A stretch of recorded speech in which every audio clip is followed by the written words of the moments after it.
Hello all of you, my name is Shekhar और मैं present हुआ हूँ आपकी न्यू कहानी को लेकर के। जो कहानी सीरीज आपकी चल रही है प्रेमचंद जी की सर्वश्रेष्ठ कहानियां। उम्मीद है दोस्तों आपको सारी कहानियां पसंद आ रही होंगी, सारी कहानियां समझ आ रही होंगी। इसी क्रम में मैं नई कहानी लेकर के आया हूँ आपकी निमंत्रण। दोस्तों बड़ी शानदार कहानी है, मजा आ जाएगा आपको इसको पढ़ करके। निमंत्रण जो कहानी है ये प्रेमचंद जी ने उस समय की ब्राह्मणी व्यवस्था पर चोट या कटाक्ष करने के लिए लिखी है। इस कहानी में एक पंडित जी के बारे में बताया है कि पंडित जी कितने, ये जो पंडित जी थे किस लालच में अपने कितने स्वार्थ आंध हो गए थे, इसके बारे में इस कहानी में बताया गया है। दोस्तों इस कहानी की शुरुआत होती है पंडित मोटेराम शास्त्री से। इनकी पत्नी का नाम है सोना देवी, पंडिताई सोना देवी। मोटेराम शास्त्री जी जो है, मोटेराम शास्त्री अपने बड़े से विशाल उदर पर हाथ फेरते हुए कहते हैं, अजगर करे ना चाकरी, पंछी करे ना काम, दास मलुका कह गए सबके दाता राम। तो दोस्तों इस छंद को, इस पद को गाते हुए स्टार्ट होती है कहानी और आकर के कहते हैं अपनी पत्नी से, सोना देवी से, कि आज ऐसा हाथ मारा है तुम खुश हो जाओगी, मतलब मजा आ गया, सब कुछ चित्र करके लिखा दिया, ऐसा हाथ मारा है। अब सोना देवी बड़ी उत्साहित होकर के कहती है, क्यों, क्या हो गया, ऐसा क्या कर दिया आज? कि आज जो है न्योता आया है और पूरे परिवार को न्योता आया है। कि अच्छा, वो शोक जाती कि पूरे परिवार को न्योता आया, क्या बात है। अब सोना देवी पूछती है शास्त्री जी से कि पूरे घर भर का न्योता को दिल लगी है क्या? अब वो शास्त्री जी कहते हैं कि विद्वान लोग जो है ऐसे अवसर पर राजनीति से काम लेते हैं और तुम्हें तो विद्वान का मतलब ही नहीं पता और विद्वत्ता क्या होती है तो वो भी नहीं पता, तो अगर पता है तो बताओ मेरा आशय क्या है। वो कहते हैं कि राजपुर की रानी साहिबा ने 7 ब्राह्मणों को इच्छा पूर्वक भोजन कराने का मुझसे कहा है और ब्राह्मण जो है अपनी मर्जी से तुम्हें लेके आने हैं, ये कहा है मुझसे। और इस अवसर पर बड़े ही समझदारी से मैं काम लूंगा। और तुम्हें पता है 7 ब्राह्मण कौन है कि कौन है?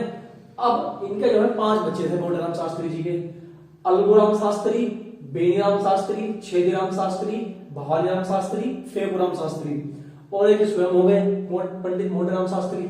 अब जो इनकी वाइफ थी पंडिताई, वो कहती है कि एक काम करना, आते वक्त एक पत्थर मेरे लिए भी लेते आना। अब मोटेराम शास्त्री कहते हैं, छी छी छी, कर दी बेइज्जती वाली बात है ना, कर दी बेइज्जती वाली बात, दिमाग से काम लो।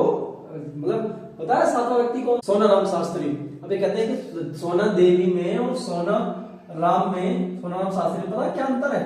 किस बात का अंतर है? किस बात की? परिधान का। परिधान पता है क्या होती है? वेशभूषा। अच्छा, ये बात सुन करके सोना देवी कहती है मुझे बड़ी लज्जा लगेगी। कि लज्जा क्यों लगेगी? बात तो हम करेंगे, तुम तो चलना बस वहां पर कपड़े पहन करके हमारे परिधान धारण कर लेना। अब सोना देवी मनी मन जो है मतलब सोच वहां के भोज्य पदार्थों के बारे में सोचती है जो हमें मिलेंगे और मनी मन आनंदित होती है। थोड़ी देर बाद कहती है सोना देवी कि बिच्छू को क्या करूंगी, बिच्छू तो उतारूंगी पैर से। अब मोटेराम शास्त्री कहते उतार देना इनको, क्या हो गया, तुम्हारे बिच्छू से थोड़ी जिंदा हूं मैं जिंदा हूं पौष्टिक भोजन से, समझ आया? उतार देना। अब थोड़ी देर सोच करके सोना देवी कहती है, नहीं भैया बिच्छू नहीं उतारूंगी मैं बिल्कुल भी। तो फिर शास्त्री सोच कर कहते थोड़ी देर बाद, तो एक काम करना, तो बहुत सारे कपड़े लपेट लेना पैर पर। मैं वहां कह दूंगा कि इन्हें पिल पाव की बीमारी है, पैरों में पिल पाव की बीमारी है। पिल पाव एक बीमारी होती है दोस्तों, पैर फूट के धोआ हो जाते हैं, बहुत मोटे हो जाते हैं उसमें। तो सोना देवी इस मतलब बुद्धिमत्ता को देख करके अपने पति की बड़ी प्रशंसा की नजर से देखती है, वाह कितने विद्वान है मेरे पति। पंडिताई जो है बहुत खुश हुई। मोटेराम शास्त्री कहते हैं कि ऐसे खुश मत हो, जाकर तैयारी करो फटाफट, सब लोग चलेंगे। ठीक है, पंडिताई जो है स्टार्ट हो जाती है तैयारी में, कि सही से तैयारी करूंगी। और पतिदेव कहते हैं कि जितना हो सके उतना फायदा उठाना, दब के खाना है, खूब दबा के खाना है, कि ठीक है, जितना ज्यादा खा सकते उतना खाना है, कि ठीक है। अब जो है पंडित मोटेराम शास्त्री जो है अपने 5 पुत्रों को बुलाते हैं कि देखो भाई, कोई भी काम करते हैं तो सोच समझ के करना चाहिए, उसके क्या परिणाम हो सकते हैं, क्या हो सकता है उसका। वो 5 को बुलाते हैं, वो 5 से कहते हैं, मान लो रानी साहिबा ने अगर तुम लोगों को बुलाया, पूछा कि भाई तुम्हारे पिता का नाम क्या है, तो तुम क्या जवाब दोगे, उसका मैं बताता हूं तुम्हें। तो बच्चे कहते हैं ठीक है पिताजी। अब क्योंकि अगर मान लो पूछ लिया और तुमको नहीं बताया गया, तुमने सबने मेरा नाम बताया, तो मेरे लिए कितनी निर्लज्जता की बात होगी कि मेरे जैसे विद्वान खाने के लिए ऐसा कुकर्म कर रहा है। अब ना पता तो सब है पंडित जी को, लेकिन फिर भी देख लो किस तरीके के कर्म कर रहे हैं। और बच्चों को भी सिखा रहे हैं, बच्चों को इकट्ठा कर लेते हैं सारे, पंचायत ला देते हैं बच्चों से कहते हैं, अलगुराम तुम्हारे पिता का नाम है पंडित केशव पांडे, जब तुमसे कोई पूछे तो ये बताना। बेनीराम शास्त्री तुम्हारे पिता का नाम है मंगरू ओझा। छेदीराम शास्त्री तुम्हारे पिता का नाम है दमड़ी तिवारी। भवानी राम शास्त्री तुम्हारे पिता का नाम है गंगू पांडे, फेकुराम शास्त्री तुम्हारे पिता का नाम है सेतुराम पाठक। अब दोस्तों इसमें जो ये फेकुराम था, ये सबसे छोटा पुत्र था इनका, बच्चा था, बहुत छोटा था। अब जिस टाइम इनको ट्रेनिंग दे रहे हैं, इनसे बोलते हैं कि सुन लिया, याद कर लिया, अच्छे से याद कर लो, ये बताना है जब पूछेंगे ना कि ठीक है कि अब मैं तुम्हारी परीक्षा लूंगा, मुझे बताना है क्या क्या है। अब अलगुराम से पूछते हैं, अलगुराम शास्त्री बताओ तुम्हारे पिता का नाम क्या है, कि पंडित केशव पांडे। ठीक है। अब बेनीराम से पूछते हैं, बेनीराम बताता है दमड़ी तिवारी। इतने में छेदीराम बोलता है ये तो मेरे पिता का नाम है। अब इनकी सब बात चल रही होती है, इतने में ही इनके परम मित्र बचपन के दोस्त पंडित चिंतामणि त्रिपाठी जो है आ जाते हैं घर में, और बिना मतलब किसी को बोले सीधे घर में घुस जाते हैं। वो बच्चे सब खट्टा थे, और वहां जो है पंचायत चल रही थी, बच्चों को सिखा रहे थे। इतने में देख कर चिट्टी पिट्टी घूम जाती है शास्त्री जी की। अब पंडित चिंतामणि जो है, मतलब इन दोनों में इतनी गहरी दोस्ती थी कि आज जब भी भोजन करने के साथ लेके जाते थे एक दूसरे को। लेकिन इस बार जो है पंडित जी ने पूछा नहीं, क्योंकि अगर एक व्यक्ति को किसी बाहर के व्यक्ति को ले जाने का मतलब था अपने परिवार के एक व्यक्ति को छोड़ के जाना, और ऐसा करना नहीं चाहते शास्त्री जी। चिंतामणि को कुछ डाउट हुआ, वो कहते हैं कि भाई कैसे बातचीत करनी छोड़ दी, तो मिलते ही नहीं हो। अब शास्त्री जी कहते हैं यार पता नहीं कैसे खराब समय चल रहा है, कैसे बुरा समय चल रहा है, मतलब कोई खाने के लिए बुलाता ही नहीं है, बुलाता तो पूछता भी नहीं है कि अच्छा और फिर ये क्या चल रहा था, अभी क्या हो रहा था। कुछ नहीं, वो बस बच्चों को पढ़ा रहा था, इनके बारे में बातचीत चल रही थी। तो आप देख लेता हूँ कितना पढ़ते हैं, पंडित के बच्चे हैं, कुछ आता जाता है नहीं है, कुछ आएगा जब तुम कोई पूछेंगे, कोई पूछेगा इनको तो कुछ आएगा। तो अब पंडित जी जो है चिंतामणि को डाउट हुआ, वो क्या करते हैं फेकुराम शास्त्री जी को बुलाते हैं। छोटा सा छोटा ये होता है उनको मन में आता है कि इससे पूछता हूँ ये बताएगा। उससे पूछते हैं कि फेकुराम शास्त्री बताओ बेटा क्या क्या पढ़ा रहे थे तुम्हारे पिताजी, अभी क्या पढ़ रहे थे तुम अभी। तो इसने कहा, इतने भी मोटे राम शास्त्री चिल्ला के बोले कि ये क्या बताएगा, तो छोटा है सबसे, खेलते कूदते मस्त रहते हैं, कुछ पता चलता रहता नहीं है, इसे नहीं पता। अब ये ओपन क्या कहता है, बच्चा छोटा था, समझदारी तो थी नहीं, बच्चे इतने कहाँ समझदार होते छोटे बच्चे। ये कहता है मुझे याद है, और मतलब सब कुछ जानते हुए भी हमें डांटते रहते हैं, आपने बताया था सेतुराम पाठक। अब ये बात सुन करके चक्के रह जाते हैं चिंतामणि जी, उन डाउट तो होता है। इतने में जो है सुनता है चिंतामणि जो है उनका मतलब और मतलब डाउट हो जाता है उनको, गहरा संदेह होने लगता है कि कुछ तो चल रहा है यहाँ पे। अब इतने में ही जो है मोटे राम शास्त्री जी चिल्ला के बोलते हैं इस पे कि ऐसा बाहर जा, खेल चल, निकल फटाफट यहाँ से बाहर जा, खेलो, तुम भी क्या है बच्चों के चक्कर में पड़ रहे हो, सुन लिया होगा वैसे ही कहीं सेतुराम पाठक क्या है पता नहीं, तुम बच्चों के चक्कर में पड़ रहे हो। अब जो है चिंतामणि कहते हैं कि भाई कुछ तो गड़बड़ है, तुम बता नहीं रहे हो। मैं विश्वास भरे स्वर में बोलते हैं कि कुछ तो बात मुझे बारे बता नहीं रहे हो, अच्छी बात है क्या बात चल रही है। चिंतामणि को विश्वास नहीं होता, अब तो खूब विश्वास दिलाते शास्त्री, लेकिन विश्वास होता नहीं है। अब इसी बात में जो है गुस्से में चिंतामणि जो है वहां से चले जाते हैं बाहर। जो है सब बच्चे को इकट्ठा कर लेते हैं। अब सोना देवी बोलती है इतने में कि तुम्हारे दोस्त जा रहे हैं, उनको रोक लो, मना लो, गुस्सा होकर जा रहे हैं। अब शास्त्री जी कहते हैं मना लेंगे, जब कभी भोजन का निमंत्रण आएगा तो तुरंत एक बार में बन जाएगा, तब जब कम काम पड़ेगा तब मना लेंगे, अभी छोड़ जाने। इसी बात में अब दोबारा को बुलाते हैं शास्त्री जी, बुलाकर कहते हैं हाँ भाई बताओ पिता का नाम बताओ अपने अपने। और ये बच्चे बताते हैं ऐसे ही, और फेकुराम से कहते हैं तुम्हारे नाम, छेदीराम से कहते हैं तुम्हारे पिता का नाम है दमड़ी तिवारी, ठीक है, और याद रखना अच्छे से। इसी तरह की ट्रेनिंग चलती रहती है, बस हम सिखाते हैं। उसके जाने के बाद एक बार जो है पंडित जी फिर बुलाते हैं फेकुराम को बेचारे को, फिर कहते हैं उससे कि फेकुराम तुम्हारे पिता का नाम बताओ। वो कहता है अभी तो बताया था कि कोई बात नहीं, फिर से बताओ हमें कि सेतुराम पाठक की, शाबाश हमारा बेटा राजा है, सही अच्छी बात तुमने याद कर लिया। अब इतने में जो है खुश हो जाते हैं पंडित जी। अब सोना देवी कहती है कि कोई नाम हमें तो बताओ। अब पंडित जी कहते हैं तुम्हारा नाम पंडित मोहन स्वरूप सकुल। इतना सुनते ही लजा जाती है, शर्मा जाती है, ओहो क्या नाम याद आ गया। सोना देवी बच्चों को कपड़े पहनाने लगी। फेकुराम मस्ती में अपनी उमंग में बाहर निकल गया खेलने के लिए, छोटा बच्चा था। चिंतामणि क्रोध में तो घर से बाहर निकल गए, लेकिन छक्के दरवाजे में खड़े हुए थे और सारी बातें सुन ली उन्होंने। लेकिन ये तो पता चल गया कि निमंत्रण है इनका, और निमंत्रण कहाँ पे है और किस किस का निमंत्रण ये नहीं पता चला।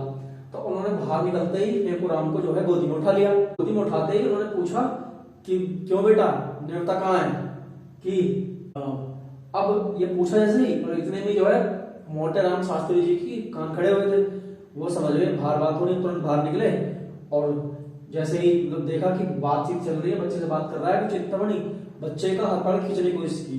अब चिंतामणि जी को अपना आंसर नहीं मिला था, अब तक उत्तर नहीं मिला था उन्हें, तो बच्चे को लेके जो है हवाड़ तवाड़ भाग चले गए। अब मोटे राम शास्त्री जी काफी मोटे थे, बहुत ज्यादा चर्बी चढ़ी हुई थी शरीर पर। अब इनकी बस की भावना था नहीं, लेकिन क्या करें, इज्जत तो बचानी है। मोटेराम शास्त्री पीछे पीछे और ये आगे आगे चिंतामणि, और कहते हैं कि धूर्त दुष्ट चिंतामणि रुक जा, इसका नतीजा अच्छा नहीं होगा। आज के बाद कहीं भी निमंत्रण पे लेके नहीं जाऊंगा, अगर तू मुझे नहीं रोका तो आज मेरा भुगतना पड़ेगा तुझे, मान जा। वो कहाँ सुन रहे हैं, जब तो उसका उन्हें उत्तर नहीं मिला मेला चिंतामणि को, भागते चले गए। हुआ क्या, ये सिलसिला रुकना तो चिंतामणि जी के घर में था, लेकिन हुआ क्या कि मोटेराम शास्त्री की जो धोती थी वो ढीली हो गई और रिलस के गिर पड़े, और धड़ाम से गिरे। चिंतामणि ने पीछे फिर के देखा और तो रुक गए। तो बच्चे कहाँ होता था, बच्चे से पूछा कि बेटा नौता कहाँ है, बता, कि अगर बता दे तो मिठाई खिलाओगे ना। फेकुराम कहता है कि हाँ मिठाई खिलाएंगे। अब फेकुराम कहता है किसी रानी के यहाँ पे है, कि रानी किस, कौन सी रानी, कि बड़ी रानी है ये पता है हमें, कौन सी है ये नहीं पता हमें। अब चिंतामणि कहने लगे रानी तो बहुत सारी शहर में, कई बड़ी बड़ी रानियां हैं, ऐसा करूंगा कि सब रानियों के द्वार पे घूम के आ जाऊंगा, जहां भीड़ भाड़ होगी भोजन वहीं हो रहा होगा, पता चल जाएगा। अब जो है छोड़ दिया बच्चे को और इसको गिरते हुए देख करके आए अपने मित्र के पास, और मित्र से कहता क्या हुआ मित्र, तुम गिर कैसे गए, यहाँ तो कोई गड्ढा भी दिखाई नहीं दे रहा। अब शास्त्री जी कहते हैं कि भाग जा यहाँ से, तुझे क्या मतलब इस बात से, ले जा बच्चे को, तुम्हें ले जाना है, पूछ ले जो पूछना है ना, जो पूछना पूछ ले। अब चिंतामणि कहते हैं जनेऊ हाथ में लेकर कहता हूँ मैंने इससे कुछ नहीं पूछा, कि अच्छा मुझे इतना विश्वास नहीं है तेरे सौगंध पे भरोसा नहीं है मुझे बिल्कुल भी। अच्छा, चिंतामणि कहते हैं तुम इतना दूर समझते हो मुझे। शास्त्री जी कहते हैं तू अगर गंगा में डूब के भी सौगंध खाएगा ना, मुझे भी भरोसा नहीं होगा। अब चिंतामणि कहते हैं इस बात को कोई और कहता तो उसकी मूंछ उखाड़ देता, इस बात में शास्त्री जी क्या करना नहीं होगा। शास्त्री जी कहते हैं आओ तो फिर, दोनों खड़े हो गए मल्ल युद्ध के लिए। हुआ क्या कि दोनों युद्ध से पहले खूब घमासान शेर की तरह दौड़ने लगे और अपने अपने तरीके से हनुमान चालीसा पढ़ने लगे, युद्ध की तैयारी करने लगे। अब बस शुरू हो गया। मोटेराम शास्त्री कहते हैं जय हनुमान ज्ञान गुण सागर, कहते हैं अपने तरीके से हनुमान जी की आचना करने लगे, अपने तरीके से करने लगे। इस बीच ये कुछ ऐसी बात बोलते हैं जो हनुमान चालीसा में नहीं आती है, जो पद नहीं आता है। अब ये कहते हैं मोटेराम शास्त्री ये तो कहते हैं कि ये तो है नहीं हनुमान चालीसा में। चिंतामणि कहते हैं ये हमारी स्वयं की रचना है और रटन विद्या नहीं है तुम्हारी तरह। अब मोटेराम शास्त्री कहते हैं इसका जवाब देते हुए कि रटन विद्या, हम विद्वान आदमी है, चाहो हम चाहे तो एक दिन में 1 लाख पद लिख सकते हैं, तुम हल्के में ले रहे हो मैं कि 1 लाख पद लिख सकते हैं अगर हम चाहें तो, लेकिन इतना अवकाश किसे है, फालतू टाइम है किसी को। बस इतना हुआ, दोनों शास्त्रार्थ होने लगा और ये दोनों विद्वान भी थे, शास्त्रार्थ गहरा होने लगा। अब जैसे जैसे भागते हुए आ रहे थे तो पीछे पीछे पब्लिक देख रही थी, लोगों को लोग देख रहे थे, बच्चे बीच में ताली बजा रहे थे, देख करके उन्होंने शैतान करते ही बच्चे दोनों में ये होने लगा, शास्त्रार्थ होने लगी कि तू नीच व्यक्ति है, ये है वो है। अब दोस्तों किसी ने चिंतामणि जी के घर में जाके कह दिया कि शास्त्री जी से चिंतामणि की भयंकर लड़ाई हुई है। अब दोस्तों चिंतामणि जी की जो है 3 बीवियां थी, 3 पत्नियां थी, 3 पत्नियों स्वामी थे, बड़े यजमान थे, विद्वान आदमी थे, दूर दूर तक ख्याति थी, बड़े बड़े जगह यजमानी के लिए जाते थे। 3 पत्नियां थी, सबसे बड़ी का नाम था इमरती और छोटी का नाम था, मंजरी का नाम था उससे गुलाब जामुन, और मंजरी छोटी का नाम था मोहन भोग। अब तीनों के नाम बड़े रसीले थे, लेकिन इतनी ही खतरनाक ये पूरे मोहल्ले वालों के लिए थी। एक मतलब खौफ था पूरे मोहल्ले में, बहुत ही तगड़ा खौफ था इन तीनों महिलाओं का। अब आपस में खूब रोती थी, लड़ती थी, लेकिन किसी बाहर का कोई बोल जाए उसकी हिम्मत इतनी नहीं हो जाती थी। सब सिखाया हुआ चिंतामणि जी का था। अब किसी ने कहा तो तीनों फटाफट तैयार हुई और रणभूमि की चल दी।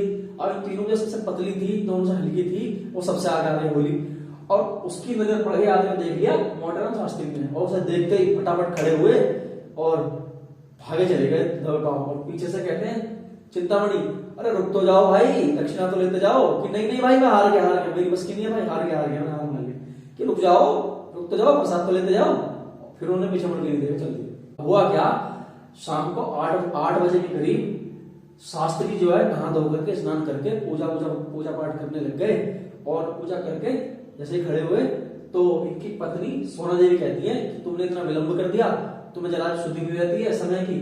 मोटेराम शास्त्री कहते हैं कि तुमसे मैंने कितनी बार बोला है, 1 बार नहीं 1000 बार बोला है कि मेरे काम में दखल मत दिया करो।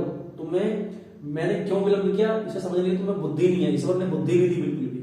वैसे सही बताऊं तो हर व्यक्ति को यही लगता है पत्नी के बारे में कि बुद्धि दी नहीं है इनको तो भगवान ने। सेम आया शास्त्री जी का भी था। शास्त्री जी अपनी पत्नी से कहते हैं इसी तरीके से। अब कहते हैं कि तुम्हें पता है मैंने क्यों विलंब किया, मैंने इसीलिए किया है कि अगर तुम किसी के यहाँ टाइम से पहले पहुंच जाओगी तो लगेगा ये भूखा है और भुक्कड़ है और भिखमंगा है, इस तरीके की भावनाएं आती है उनके मन में। अगर कहीं लेट पहुंचोगे तो यजमान को लगता है कि पंडित जी को सुधी नहीं थी, मतलब ऐसे मान बढ़ता है हमारा। अब देखो थोड़ी देर में आदमी आता होगा और जब जाएंगे निशान से, उसमें अलग ही मजा है। इतनी बातचीत कर रहे थे, फिर पूछते शास्त्री जी फांकी तैयार कर ली तुमने? कि हाँ फांकी तैयार कर ली, लाओ खिला दो मुझे थोड़ी सी। बच्चों को खिला दी फांकी? कि हाँ बच्चों को तो मैंने शाम को खिला दी, सांझ को खिला दी थी। अब बच्चे की को कहते शास्त्री जी को सोया तो नहीं बच्चों में से? कि सोएगा कैसे, चिल्ला रहे थे भूख भूख। और मैंने क्या किया, शाम को 2 पैसे का चमेला मंगा दिया। कि चमेला मंगा दिया, तुम में इतनी सी बुद्धि नहीं है, चमेला मंगाने की क्या जरूरत थी है? अगर यहाँ चमेला खा लिया, आज चमेला मंगाने की क्या जरूरत थी? वहां क्या खाएंगे? वहां तुम्हारा सर खाएंगे? छी, तुम्हें बुद्धि नहीं है बिल्कुल भी। अब इस बात को सोना देवी गलती स्वीकार करते हुए कहती है हाँ गलती तो हुई है मुझसे। कि अब शास्त्री जी कहते हैं रोते ही तो थे, रोने देते, थोड़ी भूख और खिल जाती इनकी इस बहाने। कि अच्छा, अब ये सब बात चल रही थी, इतने बाहर से एक आदमी आता है और आवाज देते है कि शास्त्री जी रानी आपको बुला रही है और जल्दी पहुंच जाओ, लेट हो रहे हो आप, विलंब हो रहा है, पहुंच जाओ। शास्त्री जी अपनी पत्नी की तरफ गर्व से देखते हुए कहते हैं देखा, ऐसे कहते हैं निमंत्रण।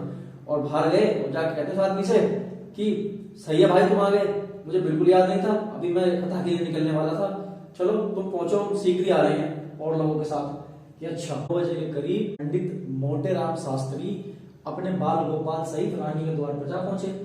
रानी जो है बढ़िया सी तकिया पे लगाए हुए सिरजाना और बैठी थी, 2 पीछे मुस्टंडे खड़े हुए थे, हाथ पीछे लगा करके, और पंखा चल रहा था बिजली का। और देखते ही शास्त्री जी को उठ खड़ी हुई और चरण स्पर्श करके कहा, बच्चों को देख करके हंसते हुए बोली कि शास्त्री जी ये बाल कुंडल कहां से पकड़ लाए, अपने लड़कों को कहां से पकड़ लाए? अब पंडित जी कहते हैं कि क्या करता रानी साहिबा, नगर छान मारा, एक पंडित किसी पंडित ने आना स्वीकार नहीं किया, किसी का कहीं निमंत्रण है, किसी का कहीं निमंत्रण है। अब बड़ी मुश्किल से जब मैंने सबसे आग्रह किया तो जिसके घर जो बच्चा मेरा पकड़ के ले आया, बच्चा ना समझे ये हर एक कोई में से 2-2 पत्तल खा के उठेगा कम से कम। कि मैंने तो खाना बहुत बनवाया था। रानी कहती है कि मैंने तो खाना बहुत बनवाया था, सब खराब हो जाएगा। कि नहीं, इनको बच्चा ना समझे आप, ये कम से कम 2-2 पत्तले खा के उठेंगे। कि अच्छा, कि हाँ। अब इतने में ही शास्त्री जो है फेकुराम से कहते हैं, क्यों फेकुराम, पिता का नाम क्या है तुम्हारे? इसने लपक के बताया सेतुराम पाठक। और इतने रानी साहिबा इससे खुश होकर के बोली बच्चा तो बड़ा समझदार है। अब बच्चे को आपको पता ही है, बच्चों को प्रतिस्पर्धा होने लगती है। 5-4 बच्चे खड़े थे वहां पर, 5 बच्चे खड़े थे वहां पर। अब इन सबको उत्सुकता होने लगी अपना नाम बताने के लिए पिता का। तो अपने आप भवानी राम से बोला मेरे पिता का नाम है गंगू पांडे। फिर छेदीराम शास्त्री बोला मेरे पिता का नाम है दमनी तिवारी। बेनीराम शास्त्री बोला मेरे पिता का नाम है मंगरू ओझा। अब अलगुराम शास्त्री थोड़ा समझदार था, वो चुप हो गया। अब थोड़ी देर बाद जब चुप रहा, रानी साहिबा ने इससे पूछा कि आपके पिता का क्या नाम है? अब ये सोचता सोचता पिता का नाम भूल गया कि क्या बताया, थोड़ी देर चुप रहा। अब जो है पूरम शास्त्री कहता है कि भैया भूल गए, हम बता दें। अब रानी साहिबा कहती है कि अपने पिता का नाम भूल गए, बड़ी अजीब बात है। शास्त्री जी थोड़ी देर पास जाकर कहते हैं कि आपके पिता का नाम कैसे स्टार्ट है? और अलगुराम शास्त्री कहता है पंडित केशव पांडे।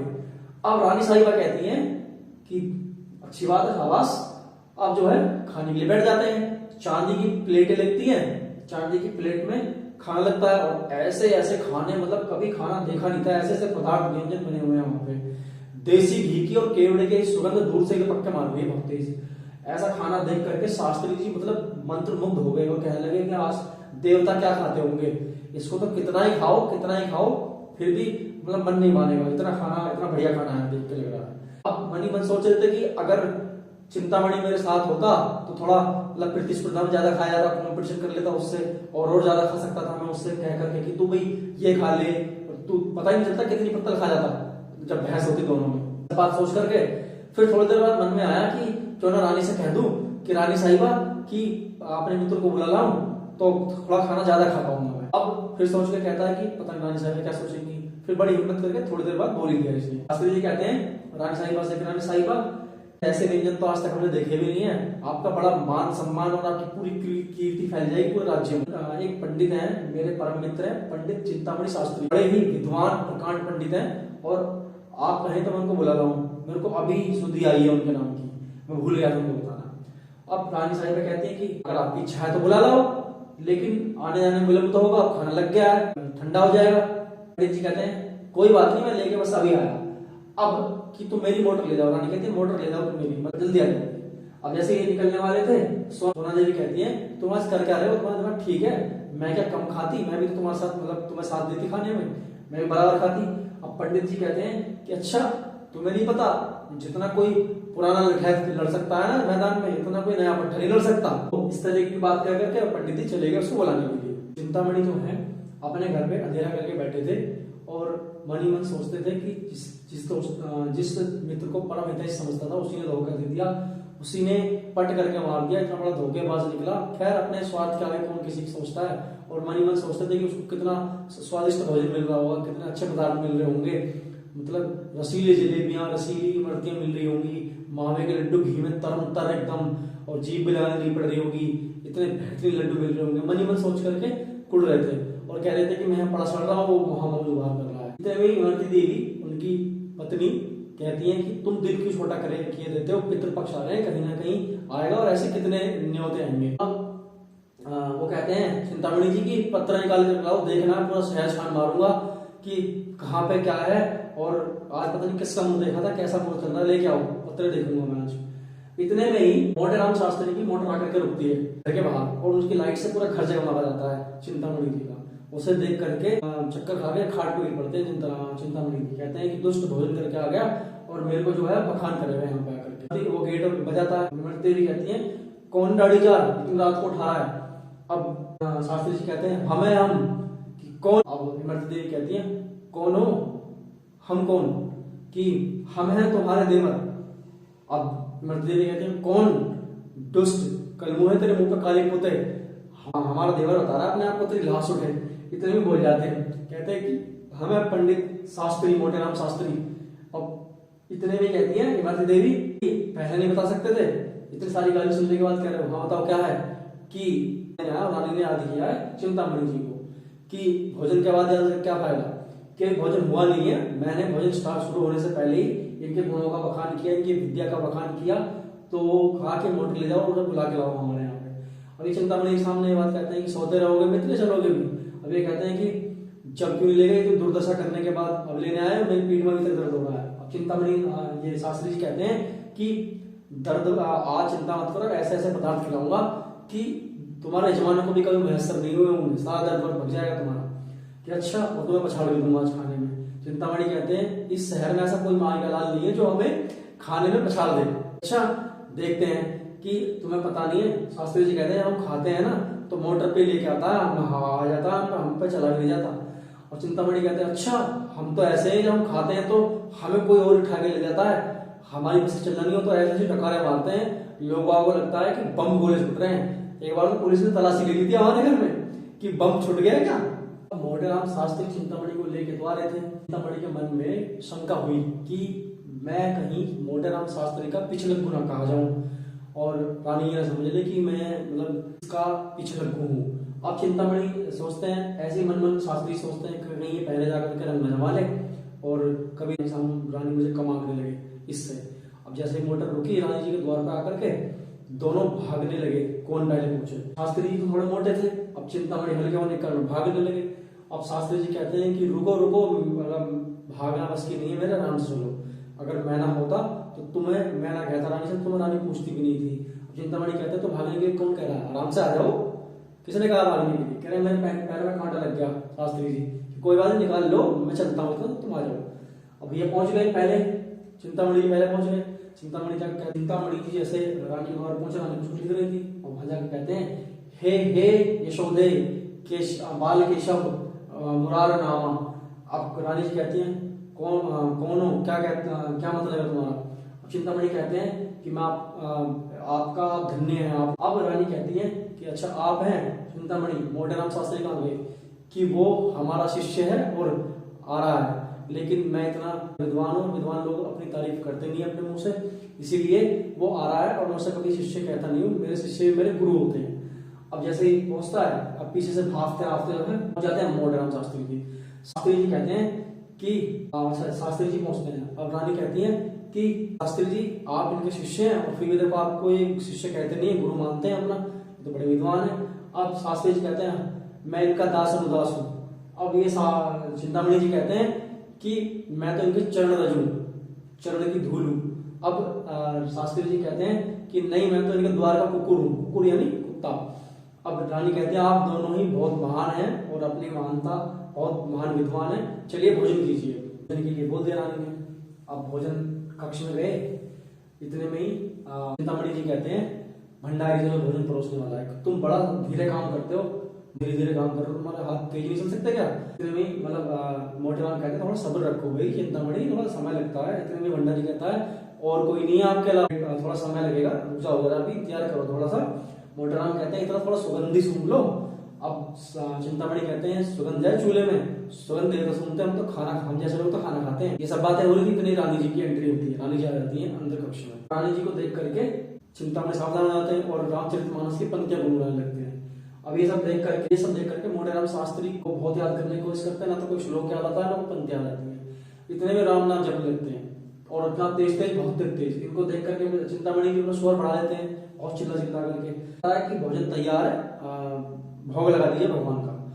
बस इतने आगे के दोनों की ये प्रतिस्पर्धा समाप्त हो जाती है और चलते गए सब भोग लगाने के लिए भगवान का। बच्चे पूरा बाल मंडल जो जाकर कोई घंटा पकड़ लेता है भगवान को, कुछ पकड़ लेता है, कुछ पकड़ लेता है। चिंतामणि जी खट से आरती की थाली उठा लेती है। पूजा होने वाली है, पूजा आरती कर रहे होते हैं, इतने ही कहीं से कुत्ता आ जाता है और चिंतामणि जी के हाथ से जो है एक लड्डू थाल में गिर जाता है। अब ये देख करके मोटेराम शास्त्री कहते हैं तो अनर्थ हो गया। चिंतामणि जी कहते हैं कोई मित्र, कोई उपाय निकालो इसका, कि उपाय क्या, अब तो ये अनिष्ट हो गया। और रानी जी कहती हैं कि ये कुत्ता कहाँ से आ गया, रोज बंद रहता था, किसी छोड़ दिया इसको, पूरी रसोई अपवित्र कर दीजिए, पूरी रसोई अपवित्र हो गई। अब शास्त्री जी कहते हैं कि अपवित्र हो गई, खाना शुद्ध हो गया। अब ये देख करके सोना देवी की छाती फट रही थी भूख के वजह से। अब वो कहती हैं कि आग लगे इस खाने में, मतलब भूख के मारे दम निकला जा रहा है ना, बच्चों को तो कम से कम खिला दो, बच्चों ने क्या बिगाड़ा है तुम्हारा। अब हुआ क्या, सब लोग बैठ गए, बहस होने लगी। चिंतामणि जी कहते हैं कि खाना तो शुद्ध हो गया सारा, रानी जी भी कह रही है। अब ये भी कह रहे हैं, तो फिर रानी जी अपने आप कहती हैं कि बच्चों को खिला देते हैं, काम करते हैं, बच्चों का क्या दोष बचा होगा, बच्चों खाने का, बच्चे भूखे हैं। अब जैसे खाने की कहती है तो रानी एक उससे पहले कहती है फेकुराम से कि फेकुराम मिठाई खाओगे, कि हाँ इसलिए तो आए हैं, कि कितनी खाओगे, कि बहुत सारी, हाथ से करके बताता इतनी सारी। अच्छा, लेकिन जो पूछी सच बताना पड़ेगा कि हाँ पूछो आप, मैं झूठ बोलता ही नहीं हूँ। ठीक है, कि अपने पिता का नाम बताओ। इतने में मोटेराम शास्त्री चिल्ला के बोलते हैं रानी साहब पहले बता तो दिया था, आती इसमें पिता का नाम बताया था, बच्चों को सब चीजें याद थोड़ी जाती हैं। रानी कहते हैं कि मोटेराम शास्त्री पूछने दो क्या परेशानी है, रानी की कितनी दया दृष्टि है और मिठाई देने के लिए कह रही है, बच्चों को बताना तो क्या समस्या है। अब मोटेराम शास्त्री उससे कहते हैं चिंतामणि से कि तुम चुप रहो, वरना क्रोध सारा तुम पे उतर जाएगा और जुबान पे लगाम रखना अपनी, वरना ध्यान रखना तुम्हें बहुत भारी पड़ेगा। अब रानी जी फिर कहती है, चिंतामणि बच्चे से कहता है बताओ बेटा, रानी बहुत सारी मिठाई देंगी तो बताओ बेटा, बताओ क्या नाम पिता का। अब शास्त्री फिर गुस्सा होते हैं उस पर, चिंतामणि पे। अब बड़ा इसी सब देख करके बहुत गुस्सा आता है। शास्त्री जी कहते हैं, मोटेराम शास्त्री कहते हैं रानी से, रानी जी बहुत हुआ, आप अपने घर में खाना देना है तो दे दो, खाने के नाम पे अपमान तो करो मत। इस घर में आना अमला बुला करके हमारा अपमान किया जा रहा है, इस घर में कभी जीवन में नहीं आऊंगा मैं, ब्राह्मणों को बुला करके उनका अपमान किया जाता है। अब रानी जी कहती है आप तो खामोखा नाराज हो रहे हैं, बच्चों से बात कर रहे हैं, रुक दो जरा, कि नहीं बहुत अपमान हुआ हमारा, अब हम यहाँ नहीं खाएंगे। और इतने जो है सब लोग चल देते हैं, बेचारे बाहर पहुंचते निकलते हैं मन को। इतने में ही सोना देवी कहती है कि भाड़ा फूटते फूटते बचा, आज तुम्हारी कोई बुद्धि काम नहीं आई, सारी विद्या तुम्हारी घर पे निकलती है, वहां तुम्हारे मुंह दही जम गई थी। मोटेराम शास्त्री कहते हैं चिंतामणि ने पूरा माहौल जमा लिया, रंग जमा लिया, इसको लेके नहीं आना चाहिए था, मेरे से गलती हो गई बहुत बड़ी। अब ये सब करते चले जाते हैं, कोसते हुए अपने घर को चले जाते हैं। इतने में ही चिंतामणि में बैठ करके आसन लगा करके, और चिंतामणि की 5 उंगली में आसन लगा करके बैठ के भोजन कर रहे हैं आराम से। अब रानी अपने हाथ से परोस रही है उनको और बातचीत भी हो रही है दोनों में। रानी कहती है कि बड़ा दुष्ट ब्राह्मण है, मतलब मैं देखते ही समझ गई थी कि अपने बच्चे, इसके बच्चे और बीवी का भेष बदल के लाया है। चिंतामणि जी भी कहते हैं कि बड़ा दुष्ट है ये, देख लो आप, मुझे कोस रहा होगा। अब रानी कहती है कि मैं देख के समझ गई थी, बच्चे, इसके बच्चे और पत्नी का भेष बदल के लाया है। तो दोस्तों ये थी निमंत्रण कहानी। उम्मीद है आपको कहानी पसंद आई होगी, समझ भी आई होगी। इसके कुछ चरित्रों के नाम काफी ज्यादा इंपॉर्टेंट है, महत्वपूर्ण है। मोटेराम शास्त्री जी, इनकी पत्नी, और हो सके तो इनके बच्चों के भी नाम याद कर लीजिएगा, इतना जरूरी नहीं है, अगर याद रहेंगे तो अच्छी बात है। व्याख्या आ गई तो आप पहचान लोगे। और चिंतामणि जी का नाम बिल्कुल मत भूलना, ये 3 नाम बहुत ज्यादा जरूरी है दोस्तों, इनमें बहुत ज्यादा जरूरी नाम है ये। उम्मीद है आपको कहानी पसंद आई होगी, समझ आई होगी। वीडियो को लाइक करें, चैनल को सब्सक्राइब करें और वीडियो को शेयर करें उन दोस्तों तक, जिससे कि उनकी ऑफिस की जर्नी आसान हो सके। और दोस्तों जल्दी मिलते हैं नई वीडियो में नई कहानी के साथ, तब तक के लिए बाय बाय, थैंक यू।